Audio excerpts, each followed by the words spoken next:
É um enorme prazer estarmos novamente aqui no nosso GEAL, no nosso grupo André Luiz, de tão queridas recordações, de tantas atividades, de tantos trabalhos, sempre presente na vida da comunidade, e agora, nesse momento, desse modo virtual, dessa forma em que estamos fisicamente distanciados, mas emocionalmente, espiritualmente próximos. É muito importante essas atividades que a casa realiza para mostrar aos seus frequentadores, aos seus trabalhadores, que estamos sempre nos amparando.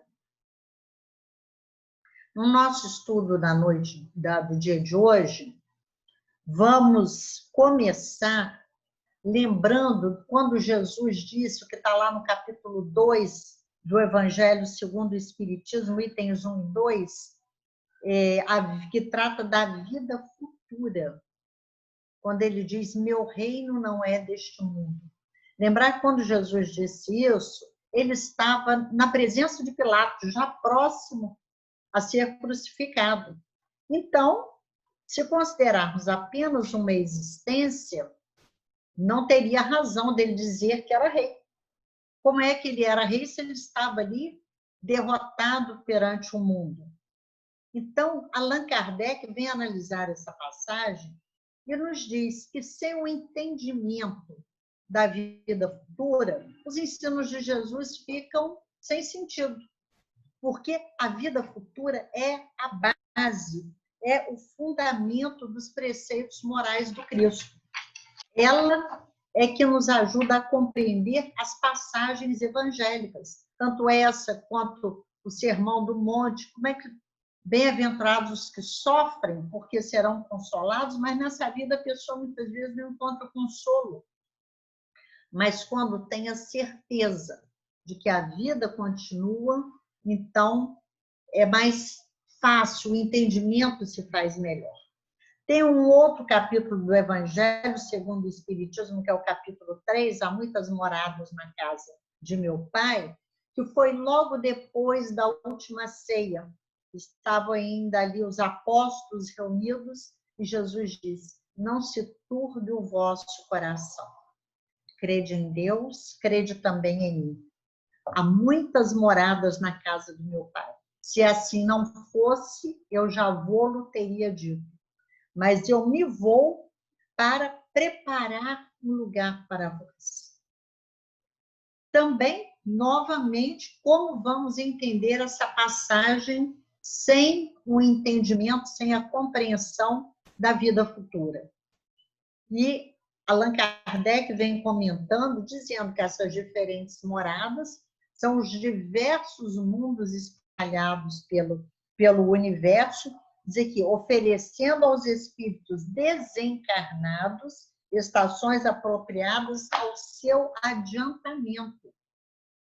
E o estado feliz ou infeliz do espírito na erraticidade. Quando nós estudamos as obras espíritas, especialmente as obras de André Luiz, nós vemos ali a descrição dos diferentes mundos, a descrição das diferentes situações em que as pessoas estão no mundo espiritual. E vamos entendendo essas diferentes moradas. Aqui, Allan Kardec se referiu e que os espíritos esclareceram a ele. Nós temos poucas questões, da 978 a 982. E é interessante que nessas poucas questões, nessas 5 questões, Allan Kardec tratou de 4 assuntos. A 978 a 979, o estado da alma no mundo espiritual. Então, na primeira questão, ele vem falar se a recordação das faltas que cometemos quando encarnados vai atrapalhar a nossa felicidade lá no mundo espiritual. Aí Kardec faz uma ressalva. Quando já nos depuramos, quando já nos elevamos um pouco. Ainda precisamos de evoluir, mas já temos uma maior compreensão, já somos elementos mais úteis. Se nesse momento vamos recordando os nossos erros, os nossos equívocos das existências, e se isso atrapalha a nossa felicidade. E aí os espíritos são muito tranquilos. Não, porque já resgatou, o espírito já resgatou as suas faltas e saiu vitorioso. E é isso que importa. É quando nós somos estudantes e passamos pelas diversas séries, cometemos vários erros, vamos retificando, vamos tendo que aprender outra vez. Quando chegamos a conquistar a titulação, a formação, aqueles erros do passado foram aprendizado para o nosso conhecimento. E não são motivo nem de vergonha e nem de sofrimento, porque eles já passaram.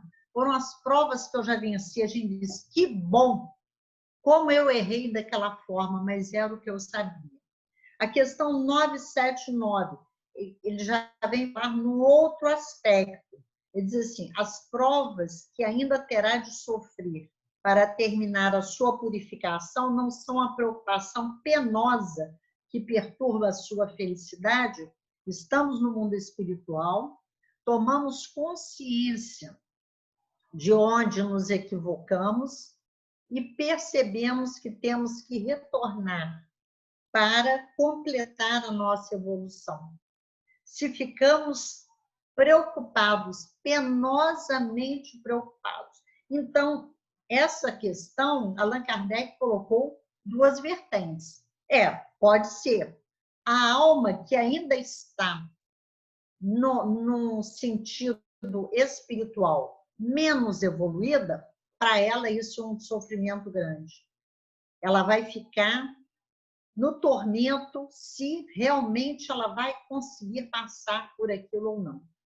Mas aquela que já está mais evoluída, ele diz aqui, para aquela que já se elevou, o pensamento das provas, porque ainda tem que passar, nada tem de penoso. Porque ela sabe que são necessárias, mas sabe que estará sendo amparada, estará sendo ajudada, e vai depender dela. Isso é muito importante, nós sabermos que somos nós que fazemos as escolhas.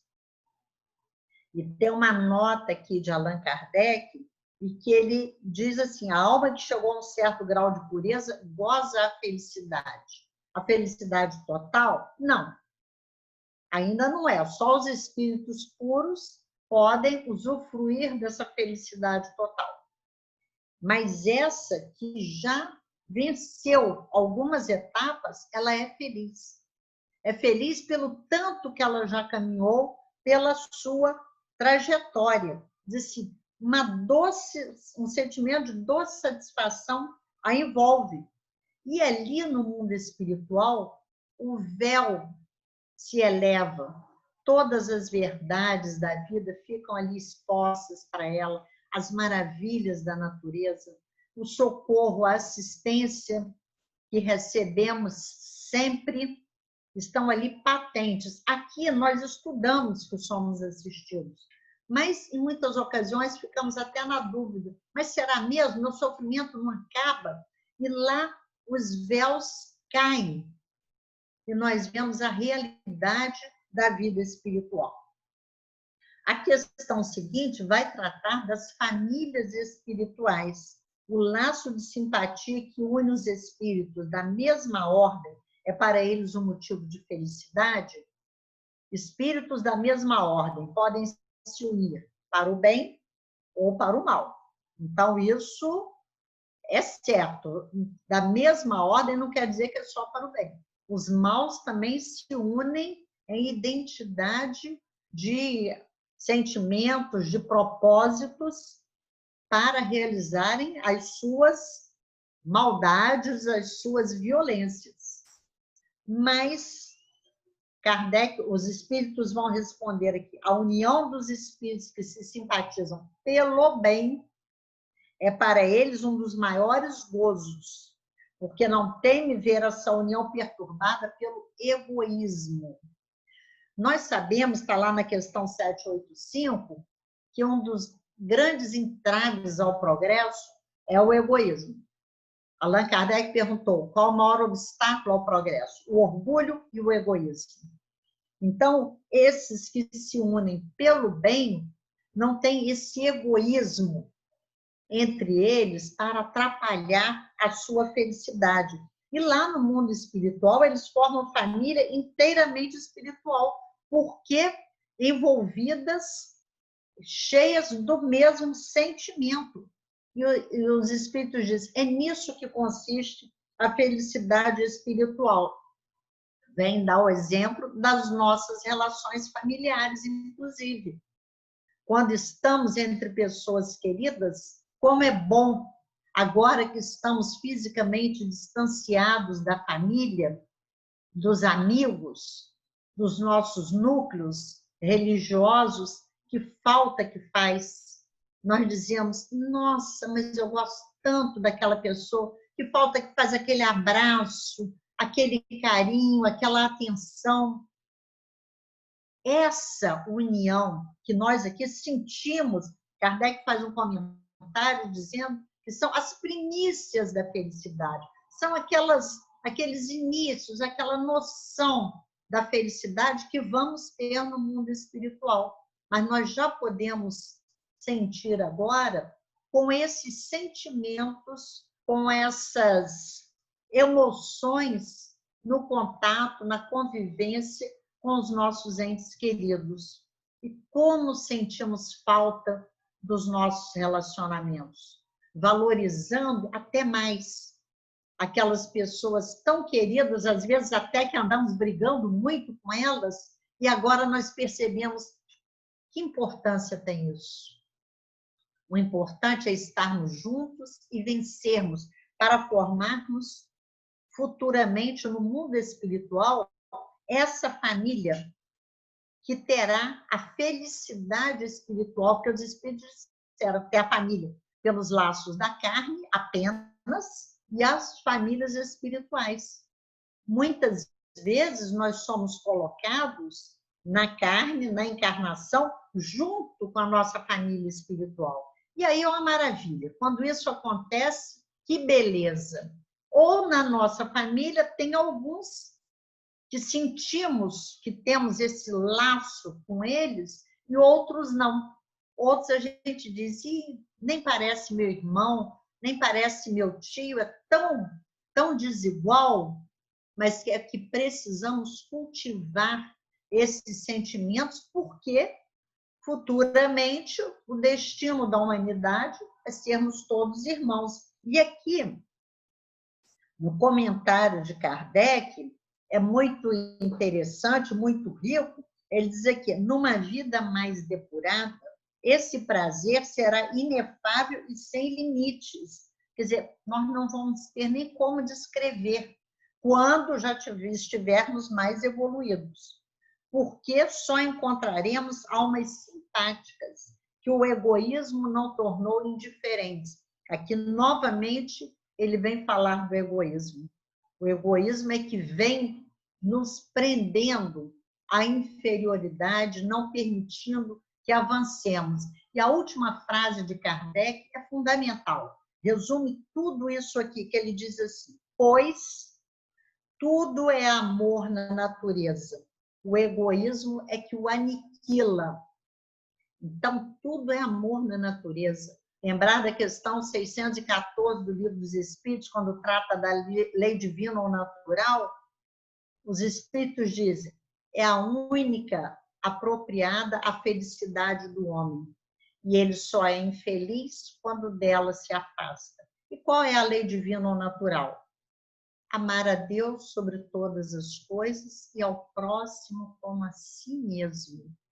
Seja esse próximo quem for, o meu irmão querido, meu pai, minha mãe, meu filho, ou esse bandido, esse considerado marginal da sociedade, que ainda está causando tanto mal, tanto desequilíbrio. Somos todos irmãos, filhos do mesmo Pai. É uma caminhada grande para alcançarmos esse estágio de nos vermos como irmãos e entendermos que a verdadeira lei de Deus é a lei do amor. A questão 981 vai falar do temor da morte. Allan Kardec pergunta se há diferença para o espírito quanto à sua felicidade futura entre aquele que tem medo da morte e o outro que a vê com indiferença ou mesmo com alegria. Então, como é que são essas duas posições? E nós vemos que, para a maioria das pessoas, a morte ainda é um assunto tabu. Como é que isso se processa? E os espíritos dizem, existe muita diferença entre as duas posições, mas ela, em geral, se apaga ante as causas que podem produzir esse medo ou esse desejo. Como os espíritos dizem em várias questões, qual a intenção? Eu tenho esse sentimento. E aqui os espíritos vão analisando aqui. Quem a teme ou quem a deseja pode ser impulsionado por sentimentos muito diversos. E esses sentimentos é que vão influir no futuro do espírito. Então, tudo vai depender desse sentimento. O que é que me move? E é ele que vai determinar. Diz assim, é evidente, por exemplo, que aquele que deseja a morte unicamente, olha o detalhe, unicamente, por ver na mesma o fim das tribulações, que, de certa maneira, se queixa das provas que deve sofrer. Porque nós sabemos que estamos encarnados para nos purificarmos. E, para isso, passamos por expiação, por provas, uns vêm em missão, e essas provas são necessárias à nossa evolução. É importante que as levemos até a conclusão, até o final, cumprindo exatamente aquilo que se espera de nós para que saiamos quites daqui com aquele compromisso de desequilíbrio, de desamor, de indiferença que tivemos no passado. Por esse motivo também, nós não podemos endossar a eutanásia.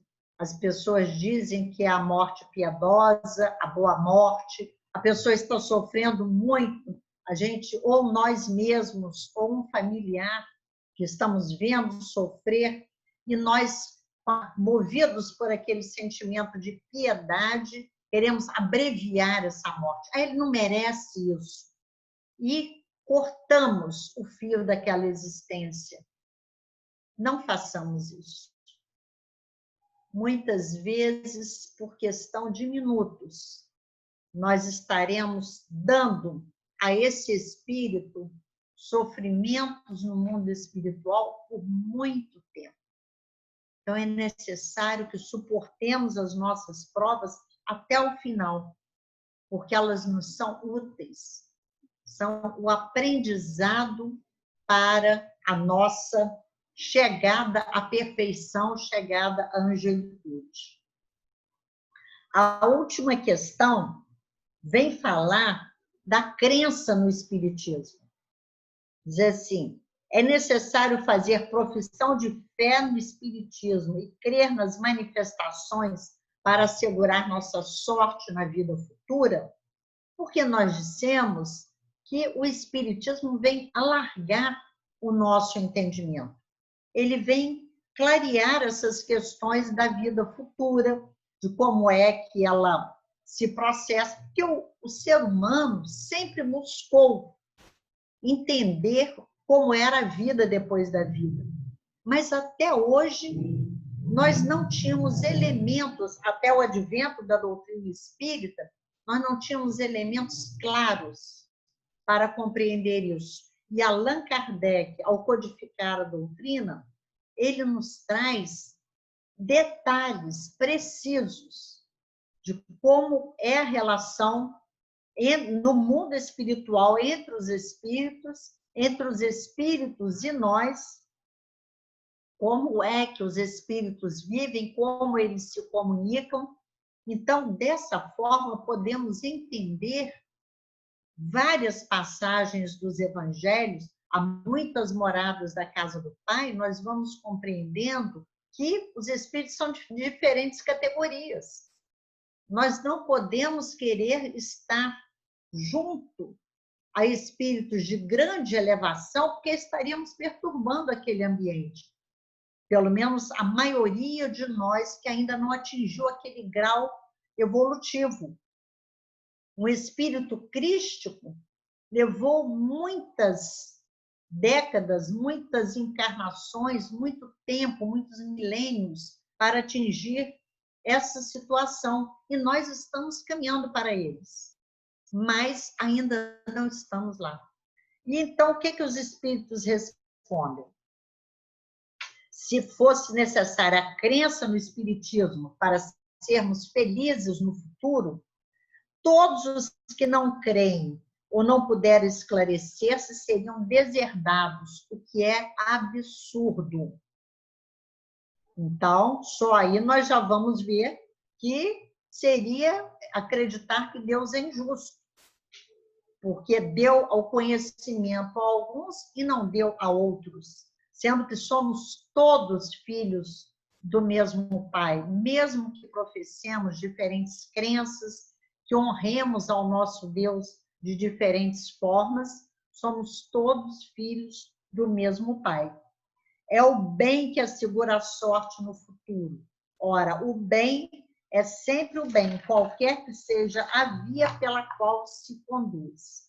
Aqui nessa questão tem referência a duas outras, que são muito importantes. A 165, que diz: o conhecimento do espiritismo exerce alguma influência sobre a duração maior ou menor da perturbação após a morte? Porque os espíritos dizem, e pelas diversas manifestações, que cada um chega no mundo espiritual de uma determinada forma. E que alguns sofrem uma ligeira perturbação e outros uma grande perturbação que pode durar séculos. Então, o Kardec quer saber se o conhecimento do espiritismo ajuda nisso. E eles respondem: exerce uma grande influência, pois o espírito compreende antecipadamente a sua situação. Mas a prática do bem e a pureza de consciência são o que maior influência exerce. Novamente, voltando aqui, nós vemos que as questões vão se casando, as questões vão se complementando. É o bem que assegura a sorte no futuro. Não importa qual a crença religiosa, qual a prática religiosa que eu tenha tido, ou nenhuma. Devemos abolir de nós aquele preconceito, aquela crença de que a pessoa não acredita em nada, não acredita em Deus, então ela não é uma boa pessoa. Não é isso que vai fazê-la uma boa pessoa. São os seus atos. Como é que ela age na vida, em família, na sociedade, no trabalho. Então, isso é o que vai importar. E nós, muitas vezes, precisamos de uma religião para agirmos melhor. Outros já têm uma compreensão maior. A outra questão também que faz referência aqui a 799, Allan Kardec pergunta: de que maneira o espiritismo pode contribuir para o progresso? Porque já falamos que o orgulho e o egoísmo são os grandes entraves ao progresso. Então, como é que o espiritismo pode contribuir? Destruindo o materialismo, que é uma das chagas da sociedade. E então ele faz os homens, as pessoas, compreenderem onde está o seu verdadeiro interesse. Novamente ele vem falar da vida futura. A vida futura não estando mais velada Pela dúvida, o homem compreende melhor o que pode assegurar o seu futuro através do presente. Então, quando temos a certeza da vida futura, nós sabemos, inclusive, pelo conhecimento, mas pelos depoimentos dos espíritos, que no mundo espiritual nós estaremos felizes ou infelizes, dependendo daquilo que tivermos feito aqui nessa existência. Mas ele complementa, essa complementação é muito importante, destruindo os preconceitos de seita, de casta e de cor. Ele ensina aos homens a grande solidariedade que os deve unir como irmãos. Então, destruindo os preconceitos. Isso é mais atual do que nunca, porque estágios da nossa evolução que considerávamos já ultrapassados estão voltando com uma carga muito grande. É necessário nos vermos como irmãos, pertencentes todos à raça humana, criados todos simples e ignorantes para chegarmos à perfeição. Nós temos aqui também, no livro O Céu e o Inferno, na sua segunda parte, um depoimento de um espírito feliz, mostrando para nós o exemplo dessa questão. Então, vamos ver, é o Dr. Demer. O Dr. Demer já desencarnou bem idoso, mas era uma pessoa extremamente boa. Era médico e não poupava tempo, não poupava energia para atender os necessitados. Ele dizia que ele sempre ia atender o pobre, porque se tivesse um pobre e um rico para serem atendidos, o pobre não teria quem o socorresse. O rico sempre encontraria alguém, porque ele poderia pagar, então ele ia sempre encontrar alguém que cuidasse dele. E diz aqui no Céu e no Inferno que ele, quando ia atender, muitas vezes ele via que o mais necessário ali eram os cuidados materiais. Então, ele ajudava materialmente, muito mais do que com o remédio, muito mais do que com a sua consulta, ele ajudava materialmente, possibilitando aquela pessoa ter tranquilidade e poder se recuperar. Quando ele tomou conhecimento da doutrina espírita, ele se encantou, se tornou espírita, diz aqui, um dos seus mais solícitos propagadores, e era amigo de Kardec. E eles combinaram que ele deveria ser evocado no dia da sua desencarnação. Então, ele foi evocado, Kardec só ficou sabendo no dia seguinte, então o evocou e ele se apresentou. Ele vai falar do prático do que nós vimos aqui. A morte emprestar à minha alma esse pesado sono que chamais letargia. Porém, o meu pensamento velava. Ele estava mais ou menos adormecido, mas consciente. Sacudiu o torpor funesto da perturbação consequente à morte, levantei-me de um salto e fiz a viagem. Então, o conhecimento que ele tinha e essa lucidez o levaram a alçar o voo. Como sou feliz! Não mais velho nem enfermo. O corpo, esse era apenas um disfarce. Jovem e belo, dessa beleza eternamente juvenil dos espíritos, cujos cabelos não encanecem sob a ação do tempo.